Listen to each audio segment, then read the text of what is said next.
எசையா 38:5 உன் விண்ணப்பத்தை கேட்டேன், உன் கண்ணீரை கண்டேன். எசேக்கியா ராஜாவுடைய மரண போராட்டம்.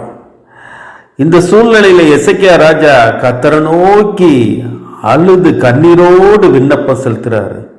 அவர் கண்ணீரை கண்டார். கர்த்தர் உனக்கு 15 வருடம் ஆயுசு நாட்களை கூட்டி தருவீர் என்று கூட்டி கொடுத்தார்.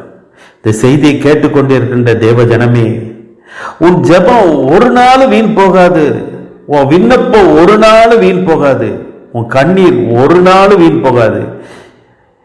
ஏசப்பா ஒரு நாள் உன் கண்ணீரை காண்பார், உன் விண்ணப்பத்தை கேட்பார். எந்த சூழ்நிலையில இருக்கியோ நீ அந்த சூழ்நிலையை மாற்றி தருவார், உன்னை ஆசீர்வதிப்பார், உன்னை வாழ வைப்பார். அப்பேற்பட்ட தெய்வம் நீ வணங்குறாய், இயேசு கிறிஸ்து. வேதாகமத்தில் சில இப்படி கண்ணீரோடு அழுது விண்ணப்பத்தோடு தேவ சமூகத்தில் ஆசீர்வாதத்தை பெற்றுக்கொண்ட சிலரை நான் அடையாளம் காட்டுறேன். 1 சாமுவேல் 1:10 அன்னாள் குழந்தை பாக்கியம் அவளுக்கு இல்லை.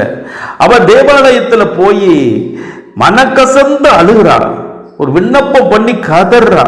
தேவ சமூகத்துல, கர்த்தாவே என் சிறுமையை கண்ணோக்கி பாரும், உம்முடைய அடியாளை மறவாமல் நினைத்தருளும் ஒரு பொருத்தனை பண்றா. கர்த்தர் அவருடைய கண்ணீரை கண்டார், அவளுக்கு ஒரு ஆண் பிள்ளையை கொடுத்தார். அதுபோல ஆதியாகமம் 21 ஆகார் ஒரு அடிமை பெண், புருஷனால கைவிடப்பட்ட சூழ்நிலை, வீட்டு எஜமானியால துரத்தப்பட்ட நிலைமை, வனாந்தரத்துல சுத்தி சுத்தி வர்றா. அவளுடைய ஒரே பிள்ளை, அந்த பிள்ளைக்கு ஆகாரம் தண்ணீர் காலி, பிள்ளை மறிக்க போற சூழ்நிலை. இந்த சூழ்நிலையில அவள் பிள்ளையை விட்டு கொஞ்ச தூரம் கதறி நின்று வானத்தை பார்த்து அழுகிறாள். என் பிள்ளை சாகிறத நான் காண மாட்டேன், கர்த்தாவே கத்தறி அழுகிறாள். கர்த்தர் அந்த இடத்துல வர்றாரு, அந்த சூழ்நிலையை பார்க்கிறாரு, அவளுக்கு ஒரு விடுதலையை கொடுக்கிறாரு, ஒரு நீரூட்டை காட்டுறாரு.